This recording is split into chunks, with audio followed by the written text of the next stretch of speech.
In the heart of the galaxy, on a world made of crystal towers and glowing skies, lived Princess Lyravi, the last true heir to the powerful Gyrine Empire. Her people were ancient, proud, and advanced beyond most known species. But they had one quiet shame. Their royal bloodline was dying. For over 100 years, no royal child had been born. Lyravi, though beautiful and strong, carried the same curse. Her body could not produce children. Many doctors had tried to fix the problem, but nothing worked. And with her being the last of her kind, the Empire faced a future without a ruler too. Keep peace with the rising human race and avoid war. The Council of Elders proposed a bold idea: marry a human, strengthen the alliance, give hope, if not heirs. That human was Captain Elias Ward, a former military commander from Earth, now a respected diplomat. He was chosen not for his charm or rank, but for his reputation.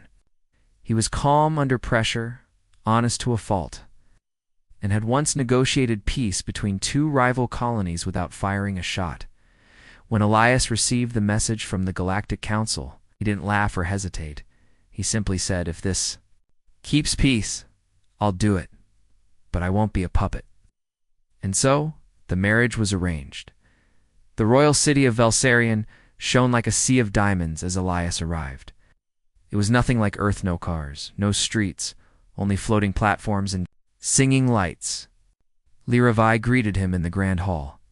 Wearing a gown that shimmered like liquid moonlight, she stood tall, her silver hair braided with glowing vines, and her violet eyes watching him without emotion. "You are smaller than I expected," she said flatly. Elias smiled. "And you're taller than I thought. Guess we both lose the bet." There was a pause. A few counselors chuckled. Lyra didn't. "I expect you to respect tradition," she said. "This is not a love match. You are here to calm the humans, not to play husband." "Understood," Elias replied, folding his hands. "I'm not here for romance. I'm here to help." Their wedding was quiet, almost robotic. No kiss, no dancing, just words, vows, and the seal of the Empire. The people cheered out of duty, not joy. But something strange happened just after the ceremony. Princess Lyra, by law, had to complete a full royal health scan, something she had done many times before. This time, however, the palace medics looked worried. "Strange, ... double quotes, one muttered. "There's a change in her hormonal patterns," another whispered. "Impossible. These readings, they show pre-fertility activity." Lyra raised an eyebrow. "That's not possible. I'm sterile." Elias, who had been standing nearby, asked, "What do you mean by pre-fertility?" The chief doctor turned, nervous. "Princess Lyra's biology has always been inactive in terms of reproduction. But now, ... something has changed. Her genome is reacting to, ... something in your DNA." Lyra frowned. "Explain." "It appears that your human genetic presence has triggered a dormant code in her body. We'll need more tests." Elias looked at Lyra. She looked back. For the first time, her calm expression cracked. Not fear, not anger, but confusion and maybe, just maybe, hope. Later that evening, Lyra sat alone in the royal garden, her fingers running over the leaves of a glowing tree. Elias walked up slowly, careful not to interrupt. "Strange day," he said. She didn't turn. "I don't like surprises." He sat beside her. "Most people don't, but sometimes they're good ones." She sighed. "You don't understand. For my entire life, I have been told I would never continue the bloodline, that my body was broken. I accepted that. I built walls around it. And now one day with you, and everything may change?" "I'm not magic," Elias said. "Just human." "That might be worse," she whispered. They sat in silence for a long time. The stars above shimmered like fireflies. Finally, Elias spoke. "Look, I'm not here to mess up your life. If you want this to stay political, fine.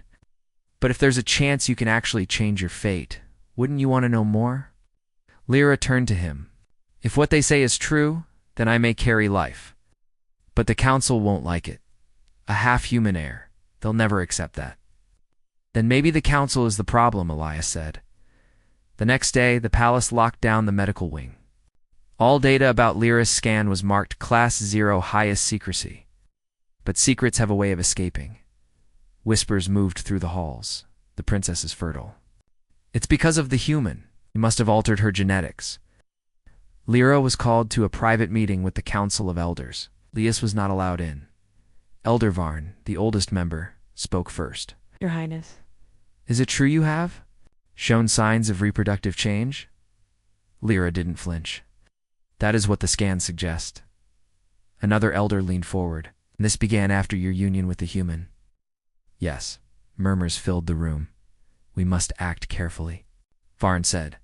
The people believe in purity. If this becomes public, there will be unrest. Lyra stood. So, you want me to lie? We want you to wait. Say nothing until we understand this. Lyra narrowed her eyes. And if this is real, if a child is possible? Viarn gave a thin smile. Then it would be inconvenient. Lyra left the chamber cold and angry. Back in their private wing, Elias was reading Earth news on a datapad. He looked up as she entered. Let me guess, he said. They don't want the galaxy to know? They fear what I might become?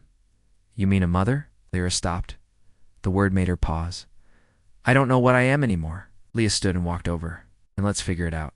Together, no politics, no court games, just you and me. She looked at him for a long time. You're strange, Elias Ward. He grinned. You married me, remember? And for the first time, she smiled. But not everyone smiled with her. Far above the capital, a quiet station orbiting the star, a figure in a dark robe watched the palace feed. Activate plan silence. They whispered, if she carries an heir, ... we end it. Because someone had spent years ensuring the royal line would die, and they weren't about to let a human ruin everything. Princess Lyravai sat quietly in her room. Lights were dim, and the air smelled of sweet, glowing flowers. She used to enjoy this garden-like space. Now it felt like a cage. She kept reading the report from the royal medical team again and again. The same words stared back at her. Possible fertility response triggered by human DNA. It didn't make sense. Her entire life, she had been told that her body was not capable of carrying children. Her mother had suffered the same fate. So had her grandmother. But now, something had changed. And the only difference? Captain Elias Ward. Meanwhile, Elias was walking through the lower halls of the palace with a Jarine science advisor named Dr. Rennick. Rennick was one of the few alien scholars who respected human science. He wore long white robes and his skin shimmered like metal. Tell me the truth, Elias said. Can she really get pregnant because of me? Rennick looked uncomfortable. In theory, no. Jarine and human DNA are not compatible. They're from different roots. But nature often finds strange paths. Elias frowned. You're saying this wasn't supposed to happen, but it's happening anyway? Yes. Your DNA contains adaptive sequences. It seems to have reactivated something ancient inside the princess's genome. A piece of code thought to be dead. Elias shook his head. So what now? Rennick stopped walking. No. The palace will try to bury this truth. Why? Because a half-human heir would change everything. The power structure, the royal bloodlines, the beliefs of an entire empire. There are people in high places who would rather see the line end than evolve. Lyra was summoned to a second medical test this time, in complete secret. The lab was deep underground, guarded by elite soldiers. Only she, Elias, and a few trusted doctors were allowed inside. She lay on the examination table while the machines scanned her body. Dr. Rennick looked at the readings. His face grew pale. It's confirmed, he whispered. Princess, you are now fertile. A natural process has started. You could carry life. Lyra's breath caught in her throat. Elias reached for her hand. She didn't pull away. What about the child? Elias asked. Would it be healthy? Rennick smiled. Not just healthy. Might be the most genetically stable heir in Jarine history. Lyra sat up slowly. Her mind was racing. You're saying the child wouldn't just be accepted. It would be stronger than any before. Yes, said Rennick. But that's exactly why some will fear it. News spreads fast in quiet places. A low-ranking palace aide overheard a whisper about the scans. That aide told a kitchen worker who passed it to a servant, who repeated it to a royal cousin. Within a day, the rumor had spread across the high court. The princess is with child. The human made it possible. It's a lie. It must be. Or worse, it's true. Members of the royal high circle gathered in secret. These were the oldest, most powerful families of Geraint. They had built the empire over thousands of years, and they didn't want a human to sit near the throne. Elder Varn, who had led the council for over a century, slammed his fist on the table. This cannot continue. A half-breed heir, a human bloodline. It would destroy the empire's order. But she is the only heir, another replied. Varn's eyes narrowed. Then perhaps she must remain the only one. That night, Lyra and Elias were moved to a private villa outside the city. The palace claimed it was for her health. But Elias knew better. They're isolating us, he said. Trying to keep this quiet? Lyra nodded. They feared the child. Or maybe they feared change. Elias looked at her. Do you? She didn't answer for a long time. Then she said softly, I fear that if this child is real, someone will try to stop it before it's born. The villa was quiet, but not safe. Late one night, a small shuttle landed in the nearby forest. 3 masked figures slipped out, carrying dark energy weapons. They moved fast, trained, silent. They entered the villa using an override code. Someone inside the palace had helped them. Elias was awake, heard the door click. Instinct took over. He grabbed the small human defense pistol hidden under his desk. He motioned to Lyra, who stood frozen. Her eyes widened. They're here, she whispered. Get behind me, Elias said. The first attacker kicked open the door and was met with a sharp electric pulse. Elias fired without hesitation. The masked figure dropped, stunned. The others charged. Lyra, using her own training in royal defense arts, slammed her palm against a wall panel. The lights turned red, security drones activated. The attackers were caught between human reflexes and Geraint technology. By the time the royal guards arrived, the attackers were on the floor unconscious. The next morning, the council claimed it was a misunderstanding. Elias didn't buy it. He stormed into the royal chamber, dragging one of the attackers' gloves. This has a high circle crest on it, he said, slamming it on the table. Don't insult me by saying this was random, Elder Varn smiled calmly. You're making dangerous accusations, Captain. I'm making truthful ones, Elias snapped. Someone tried to kill your future queen. That's treason. The room went silent. Lyra stood beside him. She placed a hand on Elias's shoulder. Enough games. We know the truth. You fear the child I might carry? But if the Empire falls because it's afraid of life, then maybe it deserves to fall. Later that day, Lyra and Elias received a secure message from Earth's ambassador. It was encoded but clear. Come to Station 12. We've run our own tests. You need to see this. They didn't wait. They left Geraint's space under the cover of night, escorted by 2 loyal Geraint guards and 1 Earth vessel. Station 12 was in neutral space. Small, quiet, but filled with the best minds Earth had to offer. There, a human geneticist named Dr. Helen Kwan met them. She showed them a holoscreen filled with DNA patterns. This, I said, pointing, is a hidden gene inside the Geraint royal line. It was intentionally turned off generations ago. Lyra stepped forward. You mean we were made infertile on purpose? Yes, said Dr. Kwan. We believe it was a political decision. Someone wanted the royal line to end naturally, so they could control the future. Elias looked at Lyra, but your body fought back, and when it met my DNA, it woke up. Dr. Kwan nodded. Exactly. The human genome triggered something deep, something meant to be asleep forever. Lyra's face turned to stone. They tried to erase us, she said coldly. But they forgot one thing. What's that? Elias asked. She turned to him, fire in her eyes. Humans don't follow the rules. That night, Lyra sat by the observation window, staring at the stars. Elias joined her, holding 2 cups of tea. Still think this marriage was a mistake? He asked with a smile. Lyra didn't answer for a moment. Then she said, "I think the universe has a sense of humor." He laughed. "It really does." She took the cup from his hand. Their fingers touched for the first time. Lyra leaned her head against his shoulder, not as a princess, not as a diplomat, but simply as someone tired of being alone. But in the shadows of Jarain, a message was sent to the deep corners of the Empire. The human must not leave alive. The heir must not be born. Because some powers don't fear war. They fear change. And this child was going to change everything.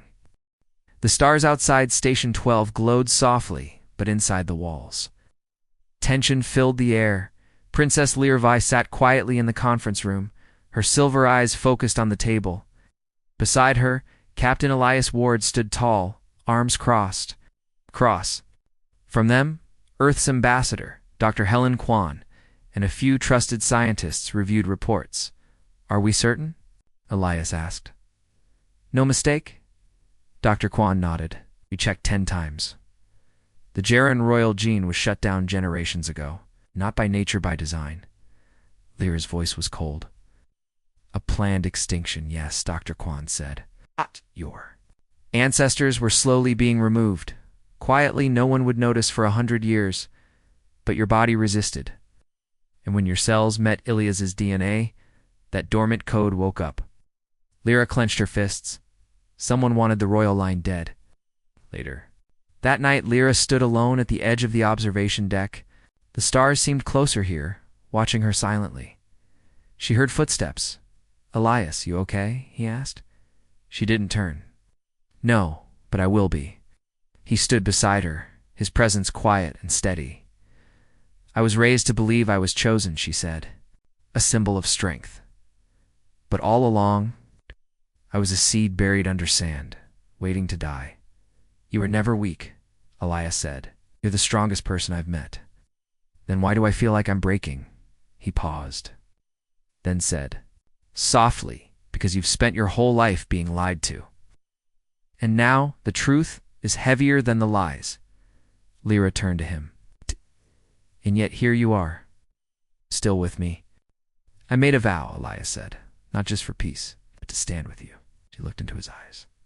This time she didn't hold back. She leaned forward and kissed him. The next morning the station shook. A blast hit the outer ring. Alarms blared. Red lights flashed across the halls. "Attack ships incoming." Someone shouted, "Jarine Stealth Class, no ID code." Elias grabbed his communicator. "Get Lyra to the secure room now." But she had already arrived, dressed in light armor, eyes sharp. "I'm not hiding," she said. "They're here." "For you?" Elias shouted. "They're here for both of us," she replied. "We end this together." Small fighter ships zipped past the station, firing stunned pulses. They didn't want to destroy it, they wanted to take prisoners. Inside, security. Teams held the walls, but they were outnumbered. The enemy wore no flags. Shadows and silence. Dr. Kwan worked quickly. She handed Elias a small data ship. "This has everything: DNA records, scans, proof of the royal sabotage. Get it to the council, to the people." Elias took it. "We will." "Oh, miss me," she said. "The truth must survive." He nodded. Then the walls blew open. A blast knocked Lyra and Elias across the floor. Masked attackers swarmed in. Lyra fought like a flamequick, graceful, deadly. Her royal training showed in every move. Elias took down 2 enemies with stun. Shots, but more kept coming. "We have to move," he yelled. They ran through the damaged halls, lights flickering, oxygen levels dropping at last. They reached the escape pod bay. Only 1 pod was left. Lyra paused. "You go?" "No," Elias said. "We go together." She looked at him, torn.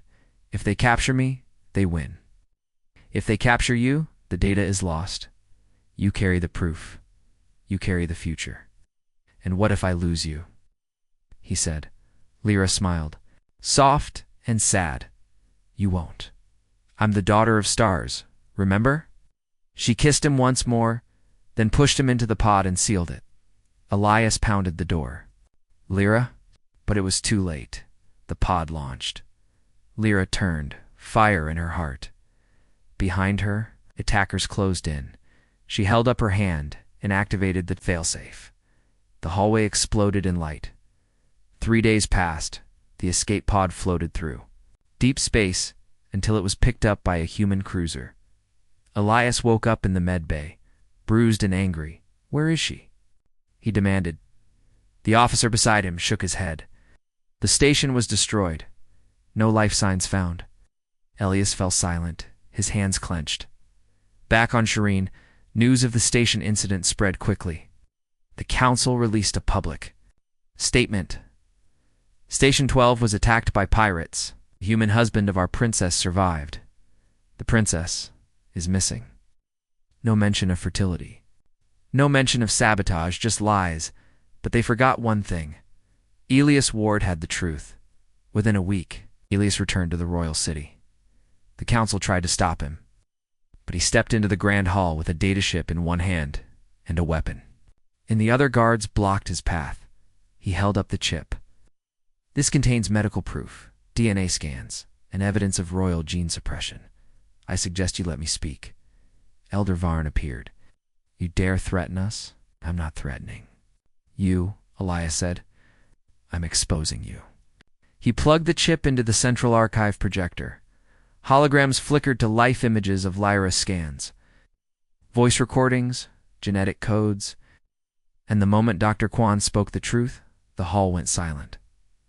Counselors looked around, shaken, whispers spread like wildfire. Elias stepped forward. "Your princess is gone, but her child may yet live. You can keep hiding behind old rules, or you can evolve." The people of Shirine were not fools. For centuries, they had been loyal to tradition. But now they saw the truth. The tradition had become a cage. Public protests began. Songs were written about the lost princess. A symbol was born. A silver star crossed with a blue flame, the sign of hope and rebirth, and whispers began to spread. ...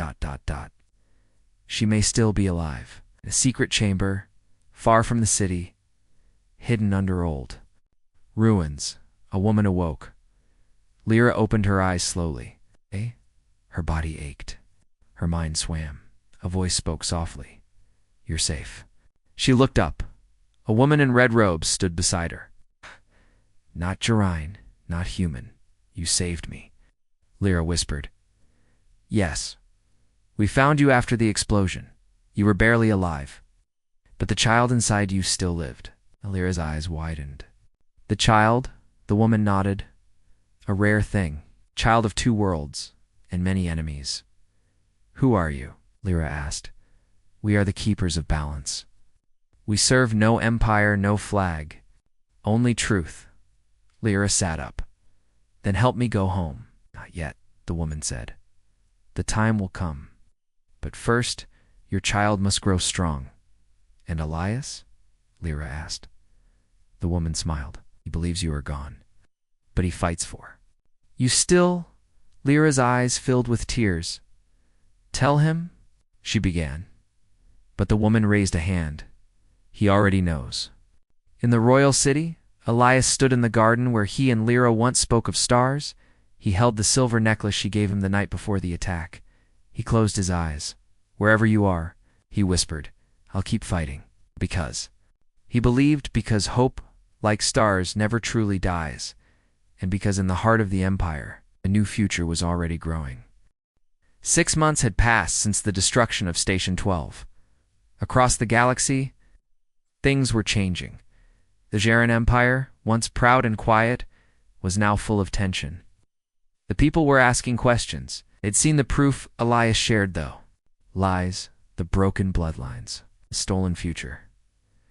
Many still believed Lyra was dead, but not Elias, not for a second. Every night, he stood on the royal balcony, looking at the stars. He would whisper her name like a promise. His love for her had not faded. In fact, it had grown stronger. It kept him alive. In secret, he had started building a network. Humans, Jirine, neutral traders, old royalists, scientists, even some defectors from the High Circle they called themselves. The Flameborn. They believed Lyra and her unborn child were still alive, and they would do whatever it took to bring her back and protect the future she carried far away. In a hidden temple beneath an ancient moon, Lyra was no longer just a princess. She was a mother. She stood barefoot on smooth stone, wrapped in a long silver robe, her hands resting on her round belly. Around her, glowing symbols floated in the air, showing the baby's heartbeats, brain activity, and energy signals. The keepers of balance had been taking care of her. They taught her things no royal teacher ever did: how to survive in silence, how to listen to her body, and how to prepare for danger. Because danger would come. It always did, one day. As the baby kicked gently inside her, one of the keepers approached. "We have news," the woman said.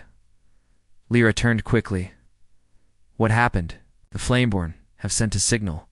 Elias is alive. He's looking for you. He leads a resistance now."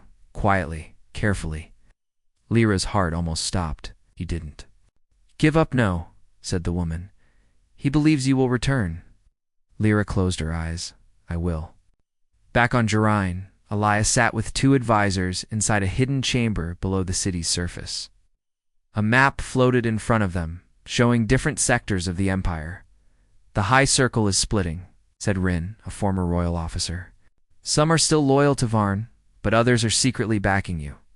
"I don't want power," Elias said. "But power is the only thing that protects truth in this place," Rin replied.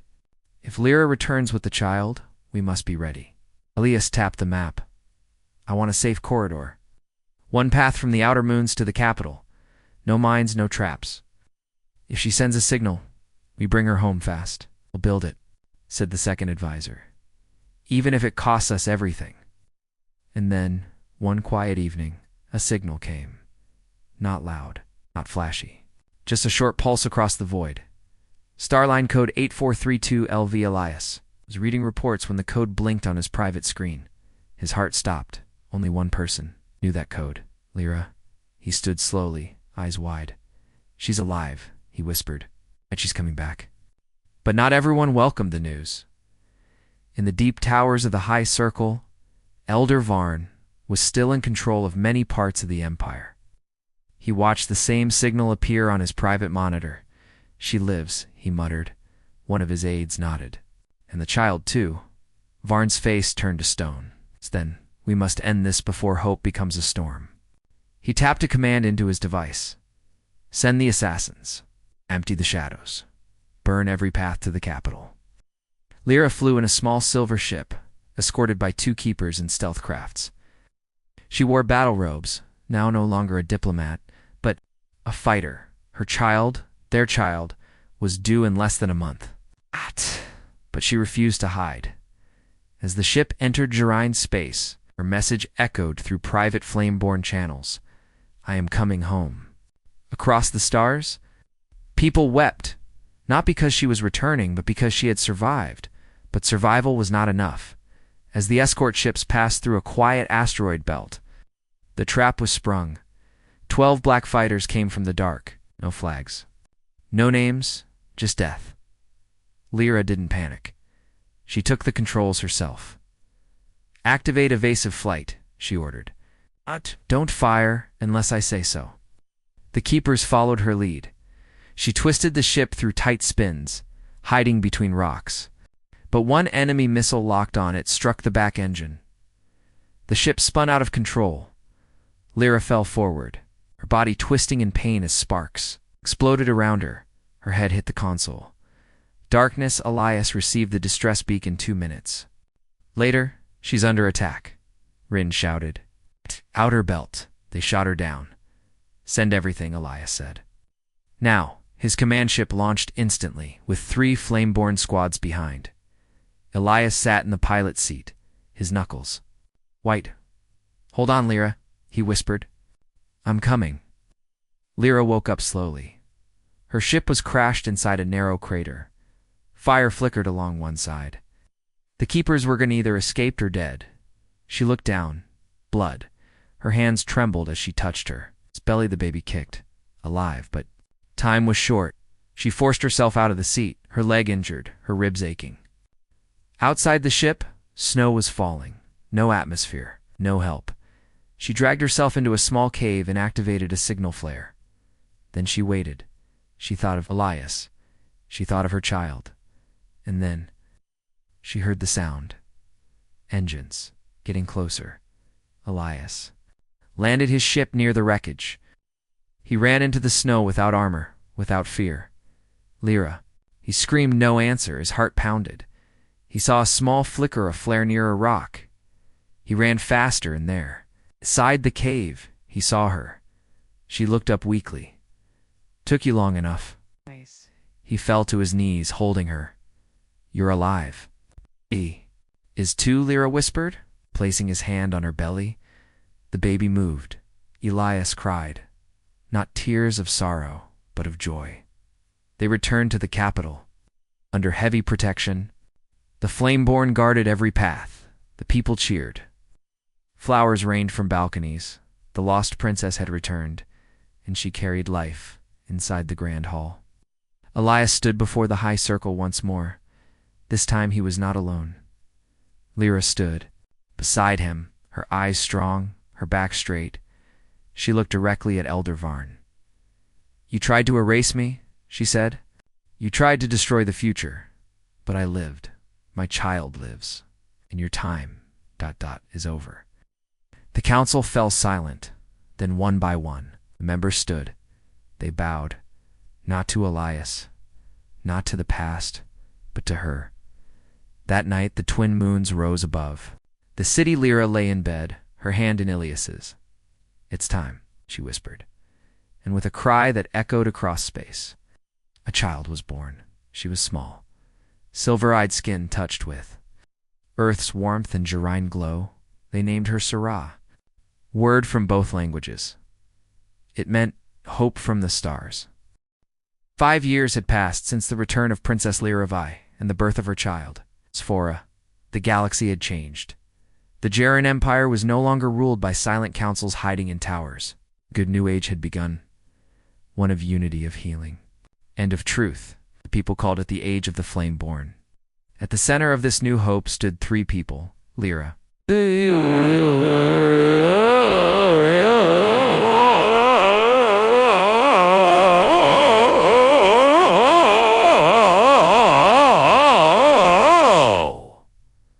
The warrior princess who survived Koa. Death. Elias, the human captain who defied empires. And Sora, their daughter, the first child ever born from both worlds. But peace, as always, came with a price. And not everyone was happy about the new order. In a dark corner of the Outer Rim, a fleet moved in silence. Old enemies, jealous leaders, and broken warlords had united. They called themselves the Pure Donna. It's a cruel name for a cruel vision. They believed bloodlines should remain pure, that the child, Sora, was a mistake, and they were ready to burn everything to erase her. Their ships were fast, hidden, dangerous, and they were coming back on Jiraine. Inside the palace garden, Sora ran through glowing trees with a laugh that sounded like wind chimes. She was not like other children. She could speak 6 languages. Even though she was only 5 years old, she could touch a flower and feel its memory, and sometimes, when she closed her eyes, she could see people's hearts. Her mother watched from a stone bench, smiling. She's stronger than both of us, Lyra said. Elias sat beside her, polishing his old captain's badge. She's more stubborn. 2. She gets that from you. He laughed. Probably. But then a guard ran into the garden. Princess Captain, we have a message. Urgent. Lyra stood quickly. What is it? Art. The guard handed Elias a pad. He tapped it. A dark logo appeared on the screen, a rising red sun with sharp wings. Pure. Dawn. Then a cold voice echoed. You have forgotten your place. The child is an abomination. We are coming. We will not miss. Prepare to burn. A war council was held the same night, inside the Grand Strategy Hall. Military leaders, advisors, and Flameborn agents gathered. Elias stood at the center. We don't know how many ships they have, he said. But they've been building in secret for years, Lyra added. They've already taken 3 border stations. Oh, no mercy. No survivors. A general asked, should we send the child into hiding? Elias slammed the table. No. She is not a secret, Lyra said. She is the future. The council went quiet. Then one by one they nodded. Then we fight. Across the planet, defenses lit up. All Flameborn units were called back. Ships were readied. Shields charged in deep beneath the palace. A hidden chamber was opened, one that hadn't been used in centuries. Inside it was a crystal throne glowing with ancient energy. Sora was brought to it. Lyra knelt beside her. This place is special, she told her daughter. Only those who carry both stars and soil can sit here. Sora looked unsure. Will it hurt? No, Lyra said, holding her hand. It will help you become who you already are. Sora climbed onto the throne.